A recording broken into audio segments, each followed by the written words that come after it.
Novamente, voltando à aula, boa tarde. Então, vamos então começar a introdução. E o primeiro item da introdução é noções de tempo e clima, um apanhado muito geral sobre o assunto. Então, vamos começar primeiro com a definição meteorológica, né? O que é meteorologia? É a ciência que estuda o tempo e o clima, e seu objetivo é compreender os processos físicos, químicos e até biológicos. Quando a ciência nasceu no século XIX, falava-se muito físicos, depois começou a se entender o papel dos componentes químicos, né, as moléculas, já de 1970 para frente, se começou a ver também o papel dos aspectos biológicos, principalmente da vegetação, dos animais, da vida em geral, como que ela muda o clima, como ela muda até a atmosfera. Esses são os processos que modificam, determinam o estado da atmosfera nas mais variadas escalas espaciais e temporais, desde segundos até milhares e até centenas de milhares e milhões de anos. Abrangendo, então, desde a turbulência local, um fenômeno que a atmosfera está se movendo continuamente de uma forma turbulenta na escala de segundos, até a circulação atmosférica global. O progresso no conhecimento dessa ciência é de vital importância para o desenvolvimento sustentável do planeta, em especial nos setores agrícola, energético, recursos hídricos, transporte, saúde e da conservação ambiental. Então é uma ciência aplicada, mas essencial para diversos setores da sociedade.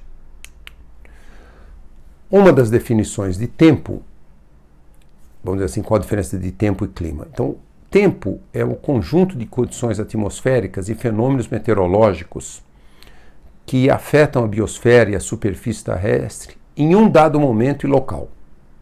É aquilo que você está vendo naquele momento. Passou uma frente fria por Vitória. Ela primeiro gerou chuva. Então, o tempo é a chuva. Qual é o tempo? É um tempo, a chuva vai cair, a chuva está caindo, a umidade naquele momento, e depois, por exemplo, vem o ar frio atrás da frente. Qual que é o tempo? Bom, o tempo ficou frio, ficou mais seco. Então, temperatura, chuva, vento, umidade, nevoeiro, nebulosidade, etc., etc., são vários fatores que formam o conjunto de parâmetros do tempo. Então, é um dado momento e local.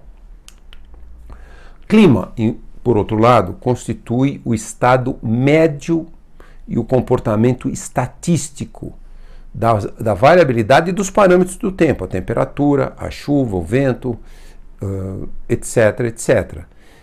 A pressão atmosférica, sobre um período suficientemente longo, em uma localidade, por exemplo, tipicamente 30 anos. Então, é fácil ver a diferença de tempo e clima. Por exemplo, se falar no inverno, a média das temperaturas mínimas em Vitória é abaixo de 20 graus. Mas essa é a média, então esse é o clima de Vitória no inverno, a temperatura mínima em média é abaixo de 20 graus. Agora você pode ter um dia super quente no inverno, que a temperatura mínima chega a 25 graus, 24 graus. Aí você fala, aquele é o tempo. O tempo é um parâmetro da atmosfera, a temperatura, a chuva, o vento, a umidade, a pressão, naquele momento. O clima é a média de um período mais longo, normalmente 30 anos. Então, climatologia é o estudo do clima, é um estudo de todos os fatores climáticos, o que causa o clima, o que causa a variação climática de curta duração, vamos dizer assim. O clima varia na escala mensal, na escala anual, na escala decadal, até a escala de séculos, milhares e até milhões de anos. E ela inclui o conhecimento das observações, o que está acontecendo, e também análise das causas. Então, o clima é a ciência que explica as alterações. E também a climatologia aplicada, ela quer, por exemplo, usar o conhecimento, a explicação, a capacidade de projeção, a capacidade de previsão de forma aplicada para a solução de objetivos específicos ou problemas que nós tenhamos e precisamos de uma projeção. As definições de clima são muito antigas. Han, em 1882, definiu como um conjunto de fenômenos meteorológicos que caracterizam o estado médio da atmosfera sobre um ponto da superfície terrestre, aquilo muito parecido com o que nós definimos antes. Köppen, em 1906, é o estado médio, definiu o clima como estado médio, o processo ordinário de tempo em um lugar determinado.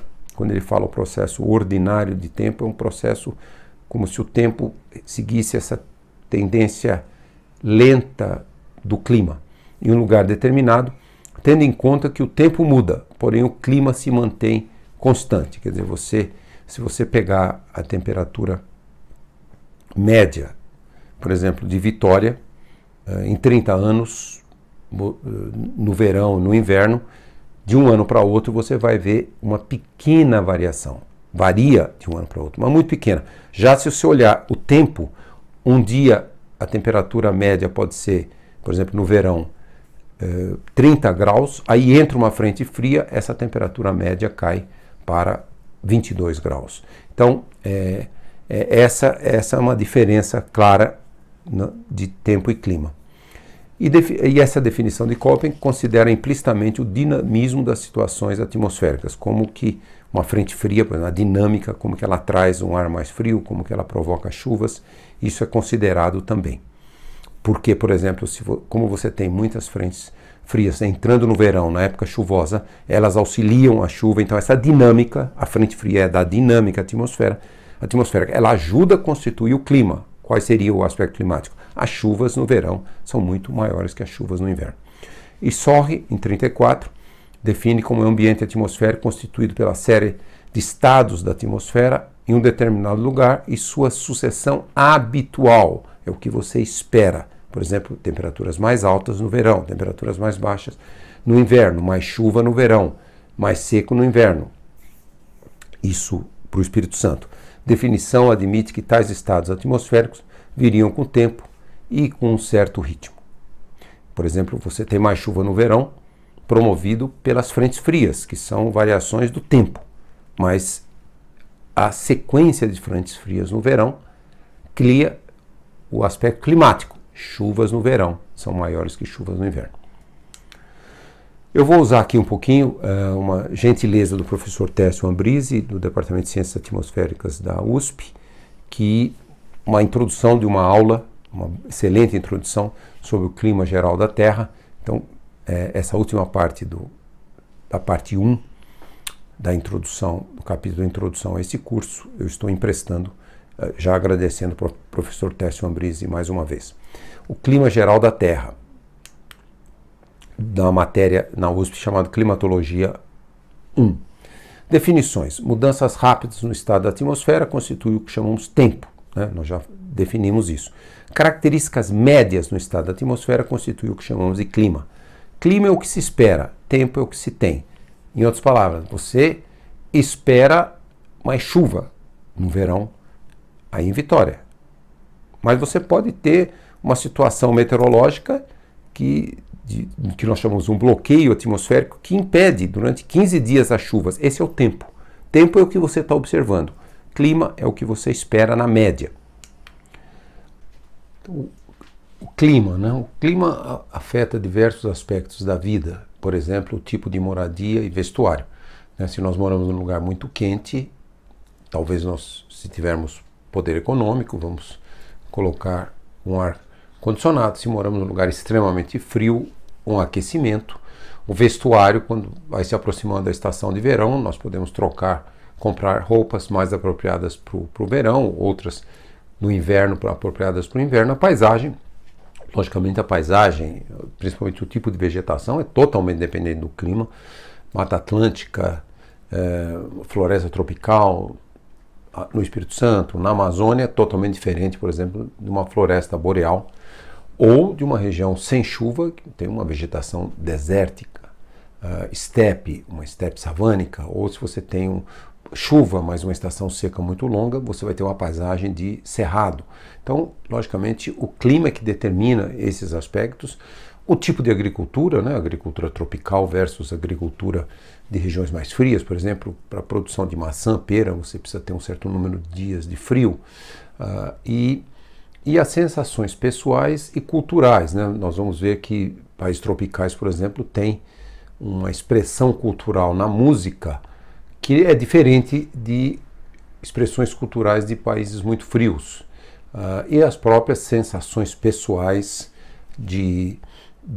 por exemplo, dar um exemplo, é sabido que a taxa de suicídio nos países escandinavos é mais alto porque não há luz do sol durante o inverno.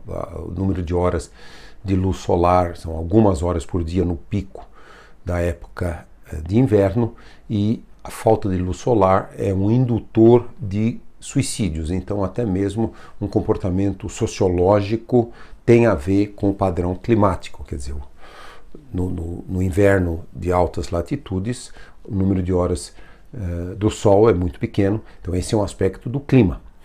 O clima também representa, para uma determinada região, as condições médias do estado da atmosfera, mas num período longo, como nós já falamos várias vezes, se um acordo internacional dizendo, olha, um padrão climático, vamos pegar 30 anos, não menos que 30 anos. Não é o padrão de um ano ou de uma década, é um padrão de 30 anos. Também o clima é caracterizado pelos extremos sazonais de temperatura e precipitação.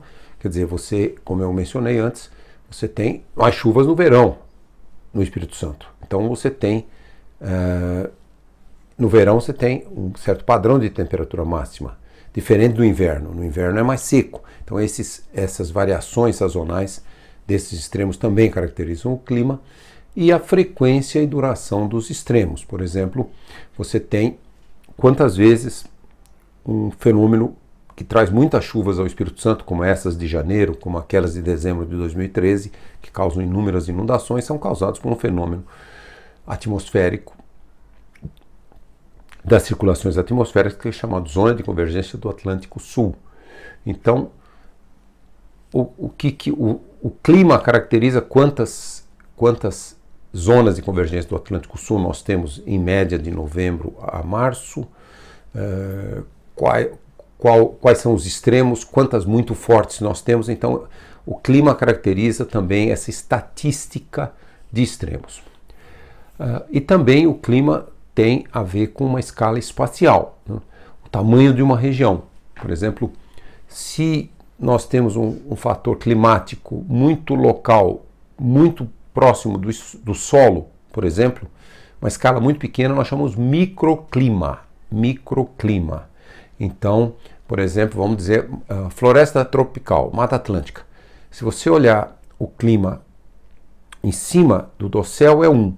Se você olhar o clima lá embaixo, próximo do solo, é outro. Então esse é um microclima, uma característica muito particular do clima de uma região. Quer dizer, o dossel impede que a radiação solar penetre muito profundamente numa floresta. Normalmente 4 ou 6% só da radiação chega no solo, e portanto aquele clima do solo ele é um clima diferente do clima do dossel. Então esse é um microclima. Uma pequena região, por exemplo, de uma floresta, um vale, uma praia, uma cidade, é um mesoclima. Por exemplo, Vitória já tem um mesoclima diferente, por exemplo, de uma região próxima à Vitória, mas que tenha muita vegetação. Tem um mesoclima que tem uma característica já de uma influência que é uma mudança climática de uma cidade, de uma urbanização, falta de áreas verdes. Então ali um mesoclima. Quando você tem uma grande área, um país, uma grande região, é chamado macroclima. Ou, quando nós olhamos a Terra como um todo, nós estamos falando de um clima global. O clima global, né, os fatores que controlam o clima global. Distribuição de continentes e oceanos, nós vamos rever um pouco esses fatores. As cadeias montanhosas, quer dizer, a altitude que a superfície está em relação ao nível do mar. As correntes oceânicas e temperaturas da superfície do mar, a intensidade da radiação solar e sua variação com a latitude, o tipo de superfície, o tipo de ecossistema. Cada ecossistema interage com a atmosfera de uma maneira diferente. Se você tem uma floresta, ela recicla muito vapor d'água, a chuva cai, as raízes extraem aquela água do solo, aquilo vai para as folhas, as folhas transpiram, é muito rápido. Se você tem um deserto, você não tem essa reciclagem como você tem com vegetação. E também os sistemas predominantes de vento e de pressão. Por exemplo, eu mencionei antes a zona de convergência do Atlântico Sul. Esse é um sistema predominante meteorológico, atmosférico, que associado com regiões de muita precipitação por vários dias. Vamos olhar alguns desses fatores. Primeiro, a distribuição de continentes, oceanos e altura, a topografia, né? Primeiro aspecto muito importante é a capacidade térmica da água, né? A água é a substância natural que tem a maior capacidade térmica. O que significa isso? Significa que ela absorve muito calor sem mudar a temperatura. Sem mudar a temperatura. Então, essa é a maior substância natural com a maior capacidade térmica.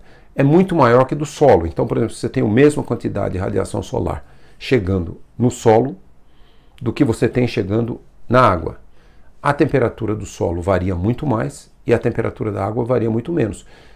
Portanto, você tem um gradiente de temperatura. Esta é a razão da brisa. Então você tem o Sol chegando no oceano e o mesmo Sol chegando no continente. O continente aquece muito mais rápido, porque a capacidade térmica do solo é menor. E aí você tem um gradiente de temperatura. A temperatura no continente, vamos supor, chegue no verão a 28, 30, 32 graus. A do oceano ela não está passando muito de 26, 27. Aí vamos pensar até na costa atlântica aí do Espírito Santo. Portanto, você tem uma diferença, maior temperatura no continente, a baixa pressão, menor temperatura no oceano, aumenta a pressão, você tem um gradiente de pressão, o vento do lugar de mais alta pressão corre para o lugar de mais baixa pressão e você tem a brisa. E quando chega nesse lugar de mais baixa pressão, essa brisa pode gerar também chuva. Só para dar um exemplo de um fenômeno, de uma circulação atmosférica forçada diretamente por essa diferença da capacidade térmica da água. E por outro lado, vocês estão vendo nesse mapa todas as topografias, os Andes, a topografia terras altas aqui do Brasil, montanhas rochosas, a topografia da Groenlândia com a camada de gelo também, Tibete e todas as outras topografias do planeta e também a camada de gelo aqui da Antártica, né, 3 quilômetros de altitude. E quando a gente sobe na atmosfera, não vamos nos esquecer, o ar é atmosfera, o ar é um fluido compressível, diferente da água. A água é incompressível. O que significa ser compressível? Significa que quando você eleva o ar, ele ocupa um volume maior. Porque quando ele está muito próximo da superfície, tem toda a pressão atmosférica, todo o peso do ar de toda a atmosfera está ali em cima, então ele comprime. Quando você eleva essa parcela de ar, ela vai encontrando menores pressões e ela se expande, ela ocupa um volume maior. Mas de onde que ela tira essa energia para ocupar um volume maior? Da própria energia interna, da temperatura. Então é por isso que o ar, quando sobe, abaixa a temperatura. Então, se você está indo numa montanha, você vai subindo, a temperatura vai caindo. Isso é um fenômeno físico elementar de fluidos compressíveis, como a atmosfera. Então, quando você vai subir nessas elevações, todas elas, você encontra um ar mais frio, menor temperatura com a maior altitude. Então, esse é um primeiro aspecto muito importante de controle climático. Um outro aspecto é esse efeito combinado de montanhas e escoamento, né? Quando nós temos de novo aqui as montanhas no mundo. E o que acontece quando o ar está vindo de um lado da montanha e descendo do outro? Isso acontece também, por exemplo, no Espírito Santo, com as serras que existem no Espírito Santo. Quando a brisa está entrando, ela vai encontrar o lado frontal, chamado lado de barlavento. E a brisa, por exemplo, está trazendo um ar muito úmido. Aqui é um exemplo de lugar mais frio. A temperatura, ou que seja, talvez, mesma situação, por exemplo, do Espírito Santo no inverno, a temperatura do ar é 20 graus, a temperatura do ponto de orvalho é 12, significa que quando chegar a 12 graus, você forma umidade. Essa temperatura de ponto de orvalho é uma medida meteorológica do que seria a temperatura para saturar o ar. Quanto mais quente tiver o ar, mais vapor d'água o ar pode reter antes de ter condições de saturação. Quando você vai diminuindo a temperatura, menor a quantidade de vapor d'água antes de atingir a saturação. Saturação significa que o vapor d'água se converte, muda de fase, vai para a fase líquida. Então, vamos lá. Então você tem, por exemplo, uma serra aí no Espírito Santo, de frente para o mar, barlavento, a brisa vem e ela vai subindo. Quando a temperatura chega nessa aqui, 10 graus, por exemplo, chega nesse ponto de saturação, ponto de orvalho. Aí começa a formar nuvem, né?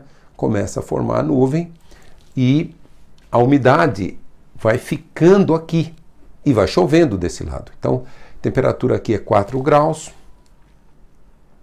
e aqui está vendo a altitude aqui, esse número na verdade é em pés, né? Por exemplo, aqui é 1 quilômetro e você tem 1 quilômetro, a temperatura já caiu. Quando você sobe mais ainda, a temperatura fica negativa, abaixo de zero, quer dizer, pode formar até algumas gotículas congeladas. Então, a umidade que esse ar aqui, por exemplo, o ar carregado de umidade que veio pela brisa, para pegar o exemplo, né, aqui dessa serra aqui, ela fica desse lado, condensa o vapor d'água. Quando o ar passa para o outro lado, ele está seco. Então ele desce no lado de sotavento, ele desce e aí quando o ar desce, acontece o contrário, né, que eu falei. O ar vai aumentando, ele vai ocupando um espaço cada vez menor, desculpe, que a pressão aumenta e ele vai aumentando a temperatura. Diminui o volume e aumenta a temperatura. O contrário do que acontece aqui. Aumenta o volume e ele vai perdendo, porque ele tem, para poder expandir, ele tem que tirar a energia interna. Aqui é o contrário. Ele aumenta a energia interna na hora que ele está mais confinado, com a pressão maior. Então você vê, um ar seco vai descendo e quando ele chega aqui embaixo, ele está um ar muito seco. Por exemplo, pode estar a 28 graus e com o ponto de orvalho a 4 graus, quer dizer, super seco. Olha a diferença, aqui ele chegou a 20, começou a subir a 20, ponto de orvalho só 8 graus de diferença entre a temperatura do ar e do ponto de saturação, e aqui é 24 graus. Esse tipo de fenômeno é muito comum em montanhas altas e ele gera, por exemplo, o vento quente e seco. Na Europa é o Föhn, na Argentina chama Sonda, nos Estados Unidos e Canadá o Chinook, que é nessa montanha aqui rochosa, é o nome indígena, e na África do Sul Bergwind, dessa montanha aqui com o ar vindo aqui. Então é um pouco isso para dizer mais um aspecto de clima. Então o ar que essa região vai recebendo um ar seco e quente como um fator climático e essa região fica com o ar. Então vocês veem aqui, essa chuva aqui mantém aqui uma vegetação, florestas, essa aqui fica um lado muito seco. Esse é um outro fator. O terceiro fator são correntes oceânicas. Aqui tem uma lista das 22 principais correntes de superfície. Essas correntes acontecem na superfície. Por exemplo, essa aqui é a corrente do Brasil, essa aqui em vermelho, e ela também se divide, não está aparecendo aqui, mas ela vem aqui, ela se divide e começa a formar a corrente norte equatorial, que depois se junta e forma a corrente do Golfo. E essas correntes são quentes em vermelho, veja, a corrente do Golfo está levando calor até lá no Atlântico Norte, e em azul são as correntes frias, né? Por exemplo, a corrente que vem aqui paralela à costa da América do Sul traz uma água fria até o sul do Brasil. Então essas são as várias correntes, e essas correntes logicamente levam água fria e quente e modificam também o padrão climático global do planeta. Como eu mencionei, essa corrente aqui, por que a Inglaterra e até a Escandinávia é mais quente do que seria? Veja as latitudes aqui, nós estamos falando Escandinávia 60 graus norte, quase subpolar. Porque a corrente do Golfo capta energia aqui, uma água quente, e leva até essas latitudes. Então correntes modificam bastante o padrão climático. Nós vimos no episódio da mancha de óleo, né?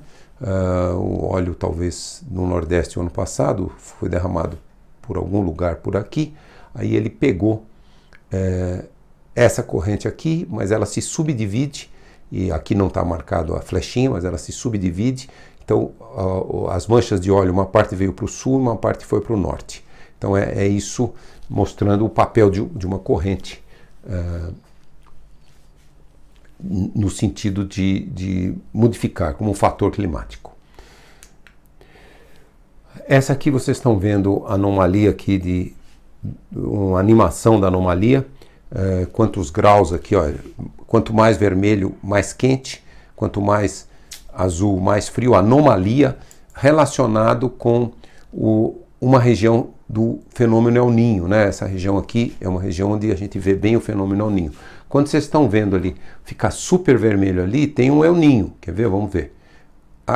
Um El Niño mais fraco, um El Niño mais forte. Por exemplo, 82, 83, 97, 98, 2015, 2016.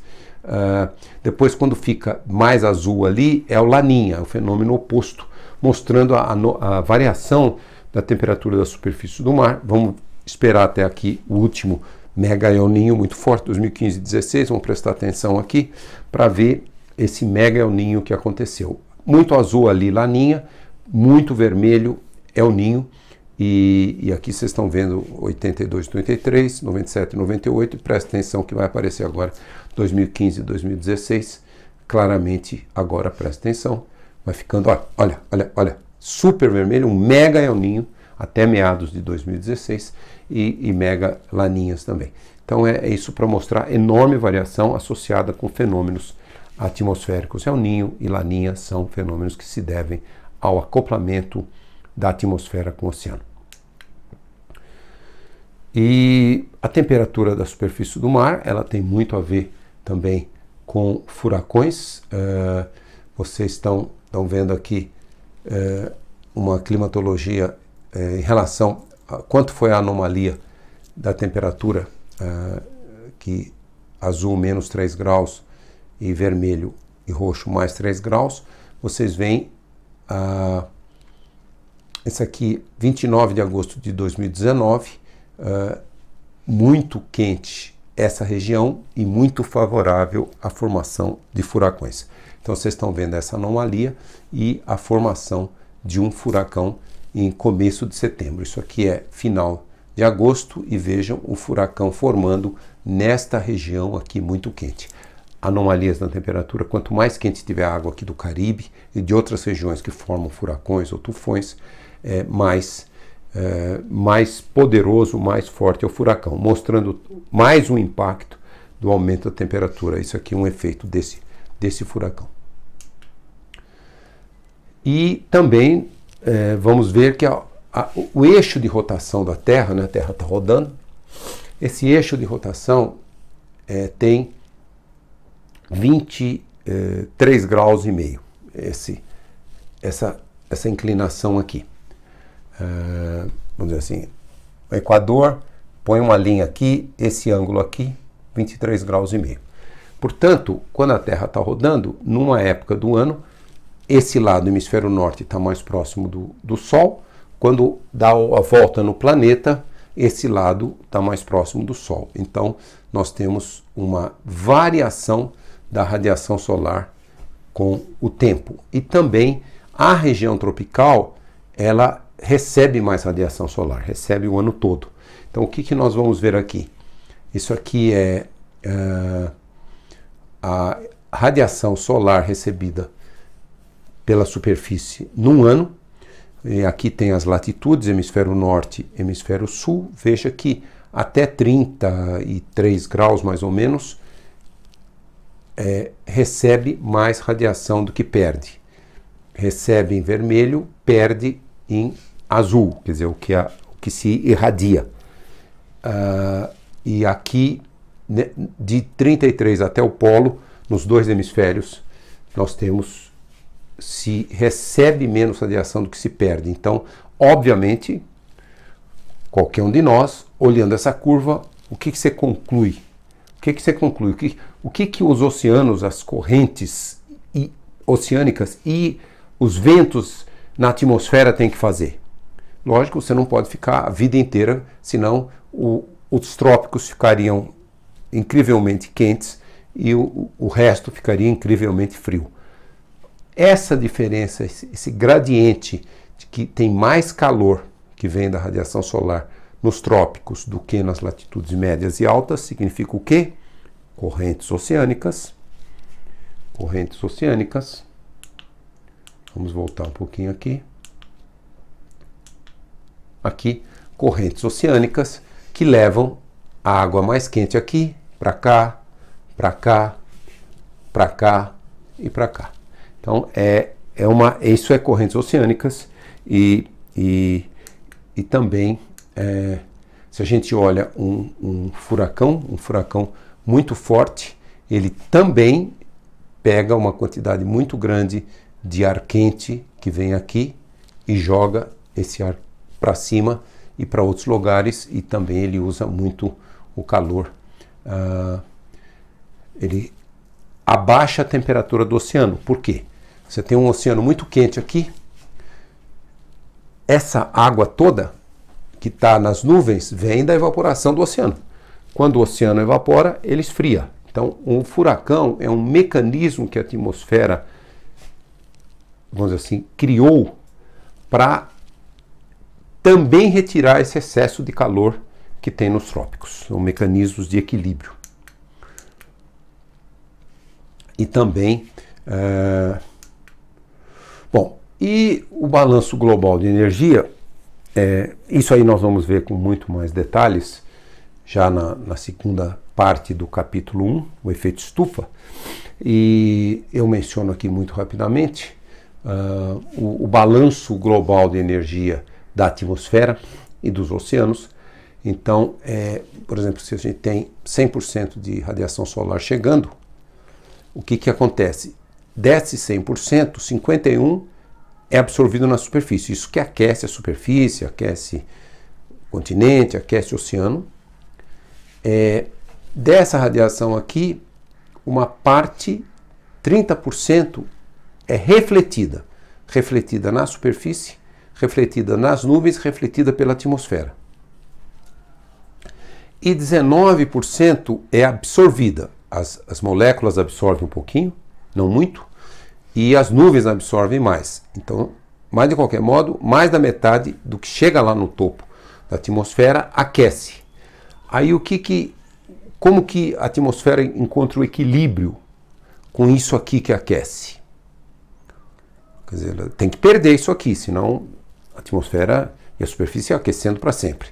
Então ela perde 7% diretamente, esse calor aqui, da radiação solar, aquecendo a superfície, perde como o que a gente chama calor sensível, quer dizer, o aquecimento direto, é a comunicação do ar mais frio aqui da atmosfera, encosta aqui no ar mais quente, é um movimento turbulento, e ele retira o ar mais frio, chega, encosta aqui na superfície, retira o calor, vai mais para cima, esse movimento turbulento a gente chama calor sensível. 23% é o que a gente chama calor latente. O que é? Evaporação. Evaporação da água do oceano, evaporação da água que vem pelas plantas, que vem dos lagos, dos rios, da superfície, então evaporação. E 21% é o que nós chamamos o que está perdendo de radiação em infravermelho. É daqui que vem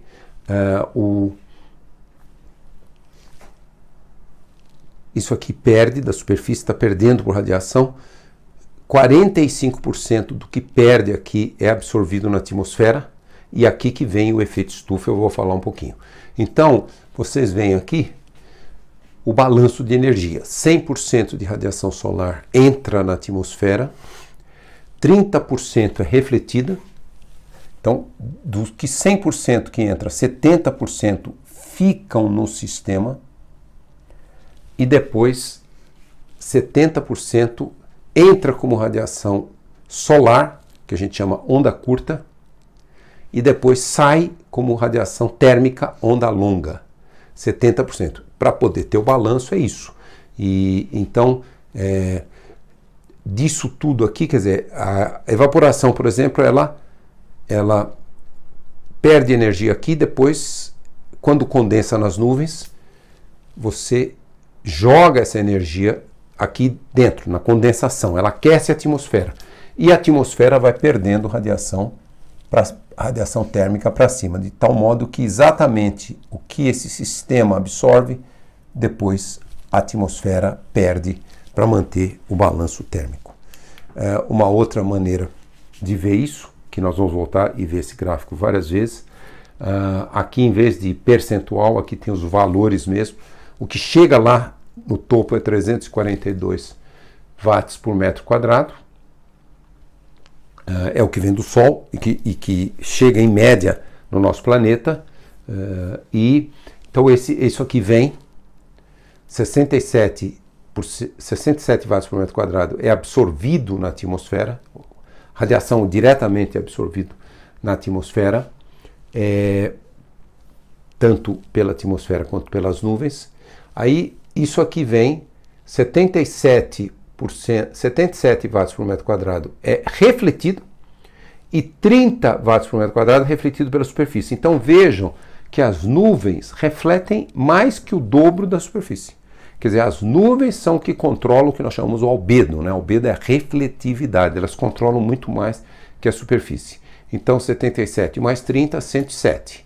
Então é isso, 342 entra no sistema, 107 é refletido como radiação solar, como radiação de ondas curtas. Aí, do que entra, né? 168 da radiação solar é absorvido, é aquele 51% que eu mencionei. 67 é absorvido na atmosfera e pelas nuvens. E desses 168, 24 é o calor sensível, aquilo que eu falei, essas que a gente chama térmicas, né? Aquece a superfície, aí ele aquece o ar que está colado na superfície, forma essas turbulentas, esses movimentos de ar turbulentos que formam e vão transferindo esse calor, vão perdendo esse calor aqui. Então, esse 24 watts por metro quadrado é transferido da superfície para a atmosfera, aquece a atmosfera. 78 watts por metro quadrado é transferido como evapotranspiração, evaporação mais transpiração, e depois ele aquece a atmosfera na hora que condensa aqui, esses 78 aquecem a atmosfera. E aí vem a grande questão do efeito estufa, né? A superfície, vamos dizer assim, a 15 graus Celsius, 288 graus Kelvin, qualquer corpo emite radiação proporcional à quarta potência da temperatura, T a quarta potência. Então você pega a temperatura em Kelvin, então você pega 288 graus Kelvin, eleva a quarta potência, multiplica pelo constante de Stefan Boltzmann. Essa é a lei de Planck, quanto que um corpo perde por irradiação. E multiplica pelo fator de emissão de radiação, que não necessariamente é 100%. Só um corpo negro entrega toda a radiação que recebe. Os corpos reais físicos. Na atmosfera eles não são, e na superfície eles não são corpos negros. Eles entregam uma boa parte, que é normalmente acima de 80%, 90%. Mas veja bem, a temperatura, a superfície da Terra com 15 graus, 288 graus Kelvin, está emitindo tudo isso. Alguém fala assim, puxa vida, mas se só entra aqui no sistema 342, como é que pode a superfície emitir mais do que entra aqui em cima? E eu não estou falando que entra aqui em cima, quer dizer, e não entra tudo aqui, porque 107 é refletido. Então nós estamos falando em 235 que entra no sistema. Mas como que se entra no sistema 235, como é que a superfície emite muito mais para ele? Não está batendo, está batendo. Por quê? Porque disso tudo que ela emite, o efeito estufa joga de volta 324. Isto que é o efeito estufa. Então a atmosfera começa a tentar emitir, olha, ela só perde direto 40 watts. Ela joga aqui, 324 vem de volta. Esse 324 é uma parte disso, é uma parte desse calor aqui, é uma parte desse calor e é uma parte desse radiação solar que é. Então tudo isso que é absorvido aqui, quer dizer, a atmosfera irradia uma parte que é o efeito estufa, vocês vão ver mais. A atmosfera absorve e joga de volta, soma 324, por isso que o saldo é 324 menos 350 menos 324, que é 26 watts por metro quadrado. Então isso é o que de fato, mais o que perde direto, dá 66 watts por metro quadrado, e é isso que soma nesse balanço, e você tem que, então, esse vem direto da superfície, e 165 é emitido pela atmosfera, e portanto mais 30 que é emitido pelas nuvens, e você tem esse total dá 235, que é exatamente 342 menos 107. O que entra de radiação solar, a atmosfera, mais as nuvens, mais a emissão de radiação térmica que vem da superfície, soma e dá o mesmo valor. Esse é o balanço térmico, e aí mostra a importância do efeito estufa. O balanço global de energia na superfície tem esses dois componentes não radiativos que eu mencionei, calor sensível, né? Essas térmicas, esse aquecimento direto da atmosfera, porque a superfície é mais aquecida que a atmosfera. E vocês veem também esse calor sensível, enorme diferença que ele tem. Essa é uma climatologia, uma média de 1959 a 97, e vocês veem esse calor sensível, logicamente, depende da temperatura do ar, da temperatura, da quantidade de energia que é recebida, é bem maior. Vocês veem aqui em amarelo, acima de 50 watts por metro quadrado, e vocês veem em lugares assim como muito mais secos, lugares mais secos, tem menos água, tem menos perda por calor latente, por evaporação, evapotranspiração. Então, o aquecimento por calor sensível é maior. Em lugares muito frios, é bem menos esse valor. Na verdade, vocês veem esses números aí azul são negativos. Significa que a atmosfera está mais quente que a superfície, geralmente em lugares com neve. Então, a atmosfera está mais quente que a superfície e, portanto, o calor sensível vai da atmosfera para a superfície. Já o calor latente, a evapotranspiração, é praticamente toda positiva, e o que você observa é lugares tropicais, um valor muito alto, e principalmente em cima dos oceanos, aí, 200 watts, até 200 watts, a corrente do Golfo aqui, corrente Kuroshima, no Japão, também 200 watts, quer dizer, são regiões muito quentes com muita evaporação. Então mostra essa diferença também, é um fator climático. E a previsão do tempo, vamos dizer assim, o que nós podemos dizer a curto prazo é o produto que chega para o usuário, tem milhares de serviços. Esse é uma previsão do CPTEC, do INPE. Existem inúmeros serviços hoje, qualquer celular tem dezenas de serviços de previsão de tempo. É um produto que chega para os usuários depois de muitas análises feitas por meteorologistas, com base em modelos matemáticos que projetam. O modelo matemático representa o sistema meteorológico, a atmosfera, a interação da atmosfera com a superfície, e faz previsões normalmente numa faixa de alguns dias, talvez até uma semana, e aí o meteorologista interpreta e coloca também o seu conhecimento e pode dizer, por exemplo, em Vila Velha, no Espírito Santo, isso aqui é 12 de março, quando o curso começou ano passado. Espero que o Wagner atualize isso para a previsão de agora, do primeiro dia que for ter aula, dia 16 de março.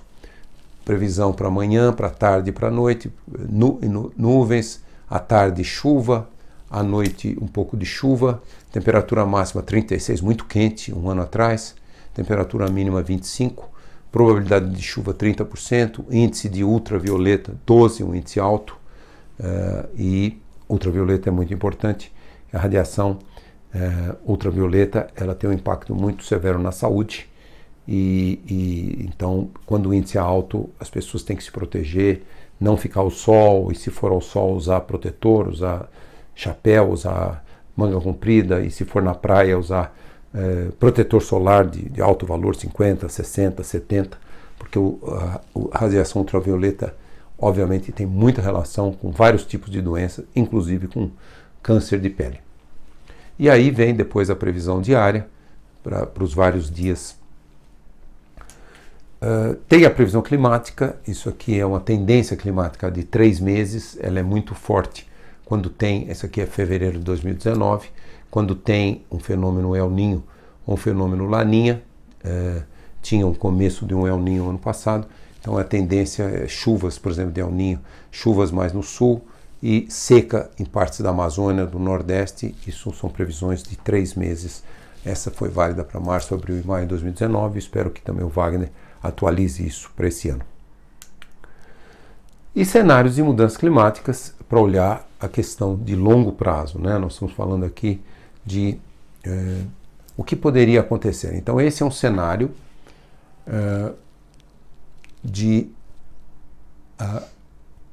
um cenário de médias emissões, não é um cenário de piores emissões, não é o cenário ideal do Acordo de Paris, que seria menos emissões, o cenário intermediário, e ele mostra que no final do século, no meio do século, 2041 a 2070, o que aconteceria com as temperaturas aqui na América do Sul. Veja bem, grande parte aqui continental, bem continental do Brasil, nós estamos falando já de temperaturas entre 2 e 4 graus. Né? Então, quer dizer, um aumento já em meados do século, um aumento considerável das temperaturas. Esses são outros tipos de cenários climáticos. Bom, com isso nós concluímos o item 1.1. O próximo item, que será objeto da próxima aula, já é o item 1.2, que vai tratar uma introdução à física do efeito estufa. Por favor, qualquer dúvida, debatam, perguntem para os docentes que estão com vocês aí e estejam muito ativos durante esse curso. Muito obrigado, até breve.